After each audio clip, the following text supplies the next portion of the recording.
words for the journey, words of faith, hope, and love for the journey of life and the journey of faith. And I want to pick up a verse with you from the book of Philippians. We've been looking at Philippians during this time of the pandemic. We spent some time with our church community on Sunday mornings looking at the first chapter. And then I've just touched on a few verses here and there that I find are so compelling for us in this time. And one of the things for me that's happening during this pandemic is, what's really important to us? Like what are the things that are priority for our lives or priority for our families? And this is a theme that is continually coming through in the Bible story. The Bible story is always asking us, what's most important to us? What's most important to you and to me? And the book of Philippians has this great place in it in the third chapter where Paul is talking about what's most important to him.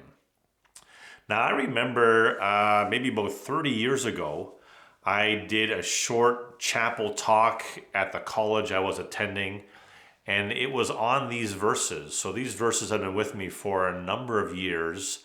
I find them so amazing because the Bible, as it presents this story to us, but really presents Jesus to us, it never says, okay, well, you have Jesus and then you have everything else in your life, and it all kind of works together. It all kind of blends together.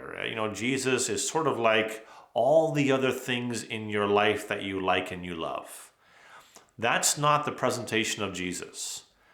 Jesus in the Gospels, from the testimony of others, but also from his own testimony, is really in a different league.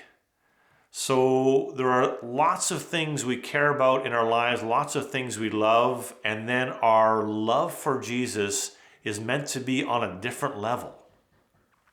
So from the book of Philippians, the author is talking about all the things that he used to think were so great about his life. So for this author, he was born as a Jew, and he was born in a certain tribe of the Jewish people, and he was really trying his hardest. He was really a godly, holy, righteous person, and he used to think those things were really great. Like those things gave him status.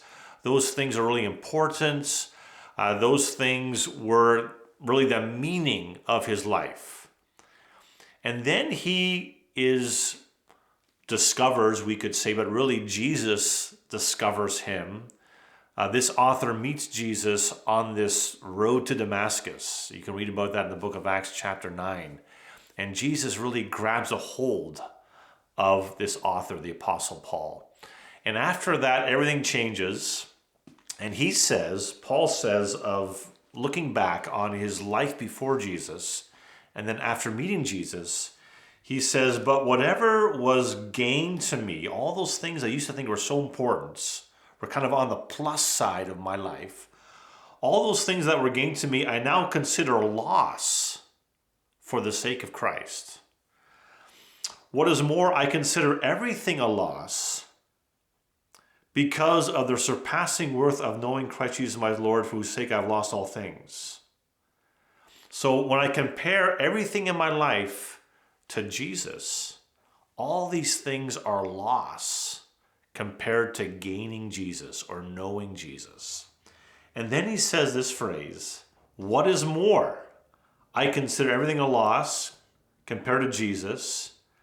I consider all these things, and then the translation here says, I consider all these things garbage. Now, the Greek word there, I love to someone say this word. The Greek word there is the Greek word skubala. Skubala. And, we probably don't want to say exactly what skubala is, but skubala is like garbage. It's like the garbage dump. It's like refuse. It's like, it's like crap. Everything in my life was like garbage, refuge, or crap compared to knowing Jesus. Now, when I read that, I'm taken by how earthy the author is, but the incredible, the word he uses to describe what it means to know and to follow Jesus. It's not Jesus and everything else kind of rumbled together, woven together, but it's Jesus, knowing Jesus as everything. And everything else, compared to knowing Jesus, is scubala. And I'm amazed by it. For me, I find it explosive teaching. I'm also called, and I want to invite you also, this calling of seeing Jesus, knowing Jesus, following Jesus, that is all gain. And compared to everything else in our lives, everything else is garbage or refuse, compared to knowing Christ himself.